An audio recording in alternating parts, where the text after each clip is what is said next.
The objective of our system is first to enhance order visibility and streamline the order taking process for staff members. We will implement a digital display board. This organized display will present current orders, allowing for prompt action, increase operational efficiency, and improve order fulfillment. Secondly is to ensure precise total payment computation based on customer selection and eliminate potential miscalculation. We will implement a system that guarantees accurate and error-free calculation. This improvement will enhance payment accuracy, minimize discrepancies, and increase customer satisfaction. And lastly, to provide customers with a reference point for verifying their orders. We will implement a system that generates payment receipt. This receipt will include important details such as the date and time the order was placed, as well as an assigned order number. In our software system, there are 5 different parts: the main page, the subscribe page, the order form page, the receipt page, and the thank you page. After launching this system, customers who want to buy products from the Bakeryish shop will be greeted with the main page. On this page, the company logo is displayed prominently and we provide a brief overview of the company profile, including the best-selling cakes and the slogan used by the bakery shop. Additionally, we offer the option for customers to provide their email address if they wish to subscribe to our bakery shop. All they have to do is enter their email address and simply click the submit button. Customers who do not wish to subscribe can simply click the order button to proceed to the order form section. As shown at the screen, this is an illustration of the main page of our bakery system. Now, we will explain the variable used in our system by showing the coding to the screen. As you can see, this is our coding for the main page.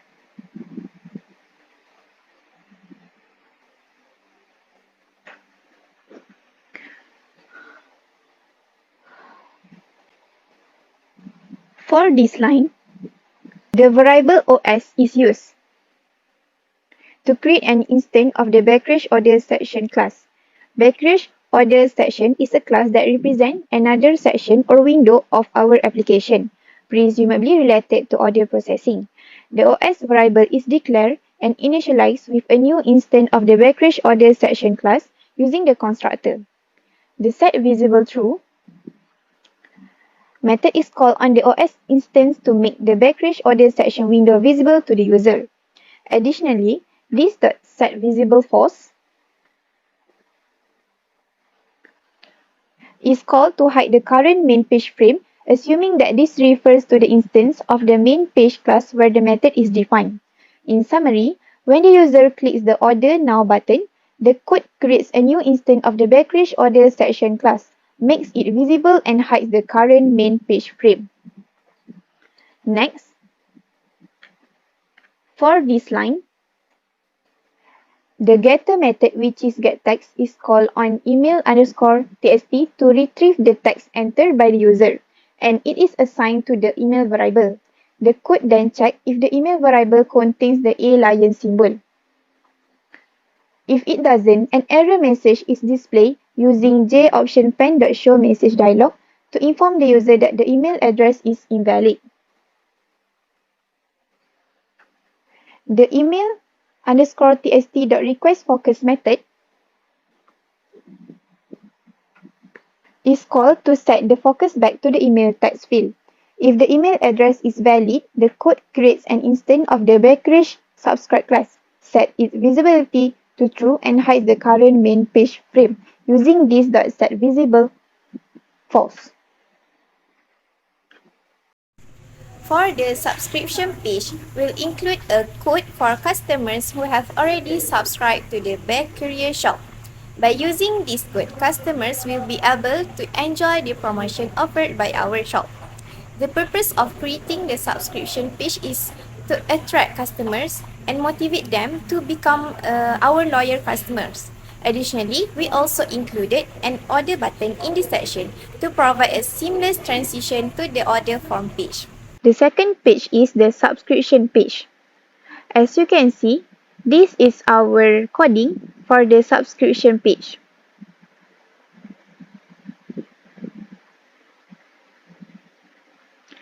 The variable we use represent various GUI components used in the Bakeryish subscribe class, such as button, which is order button, and the labels. These variables are automatically generated by the NetBeans form editor when we design the graphical user interface GUI using drag and drop component. The init components method initialize this component and sets their properties. Regarding the email address section, we have implement a restriction where the email must contain the A lion symbol. If this condition is not met, a message box will appear, indicating that the customers need to enter their email address with the A lion symbol in order for the subscription process to be successful. Now we have arrived at the ordering section. First and foremost, we have to insert our name for the order and our phone number. Next, it's time for us to select any of the cakes in the menu. It's up to you on how much you want to order for every cake flavor in the menu. You can increase the number of your orders here by clicking the upward button, or if you want to reduce your order quantity, you can just simply click the downward button. Okay, after that, if you have subscribed, you are able to enter the promo code YUMMEH, YUMMEH, to get 50% discount for your whole orders. Then when you have done this process, you can proceed to click button calculate so that you can know the total amount of your orders. It will display the list of all the cakes that you have chosen just now in the cart, including the ones that you did not choose, but the quantity of the cake remains 0, means you will not be charged for them. If you feel that you want to start over, you can just click button reset and the list of the cakes including your details will disappear. If you want to proceed with the orders, you can click button receipt and you will be brought to the receipt section. Firstly, for the ordering section, we will declare the price of each cake and the total price of the cakes to 0.0 because we use double as our data type. We have to declare new price 1 and new price 2 because there is a new price after a discount and a service tax added. This will be further explained later. Next, quantity cake is a spinner for each cake in the menu. Hence, there are 8 quantity cake need to be declared. We use data type integer for the quantity. Then every line will be multiplied with the price of each of the cake. Next, we declare the things in the cart. We have listed cart 1 until cart 8 to represent the name and the price of the cake when the customer click calculate button. The get value from this part will have the value from the part just now. Then the system will calculate the total price for the whole orders. If you see over here, the promo code YUMMEH can be inserted whether every letter in the code is in the uppercase or lowercase form because we set it to equals ignore case. When customers enter the code, they will get the 15% discount. Hence, the line here will be multiplied with 0.15, but they have to pay for the service tax 6%. Hence, the total new price is the actual total price plus the price with the discount minus the service tax charge. For the receipt button, here is the list of the coding for the receipt button in the ordering section. We declare all the things in the receipt which are the name, order number, total result, tax result, discount result, and the total final result. Simply said, this part will display all the details that we have entered earlier. Now, we will explain about the codings of the reset button. When customers click reset button, all the details, including their personal data and the quantity of the cake that have been chosen in the cart, will be 0. Next, in the receipt section, you will find the following details displayed at the top: name, order number, and date. The name and order number are obtained from the order section. Additionally, you will see a list of items and their corresponding prices that were chosen previously. In this section, you will also find a subtotal, service tax, discount, and the total amount of the purchase. Moving on to the buttons on this page, there are 2 buttons available, the print buttons and the checkout button. Clicking the print button will take you back to the main page, while clicking the checkout button will direct you to the thank you section. In the thank you section, you will find only one button, which is the exit button. Clicking this button will immediately terminate the application, closing it completely. For receipt section coding, we will start with package statement for date and time related classes and interfaces as you can see here. By extending this class, the Bakeryish receipt section class inherits the functionality of JFrame. This class is intended to represent a specific section of component of GUI. And these three lines are for date formatter in this public class.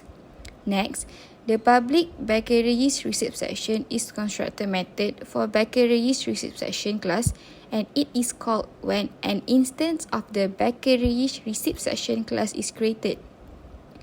Inside this constructor, there is a set text method which to assign a string value to the component name date auto. The string value is obtained by formatting the datetime object using the format method of local datetime and the formatter object, and it adds a space before the formatted date and time to ensure there is a space before the text. Next, I will continue with our first button, which is checkout button. These lines create a new instance of Bakeryish thank you class and assign it to the ty variable.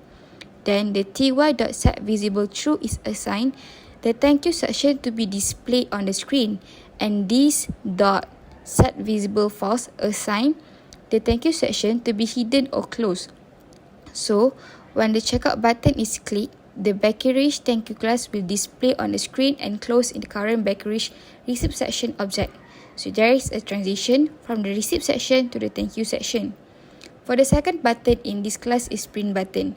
So it's basically the same things, but in this line stated that set visible true, which means the receipt section remains visible after clicking the print button.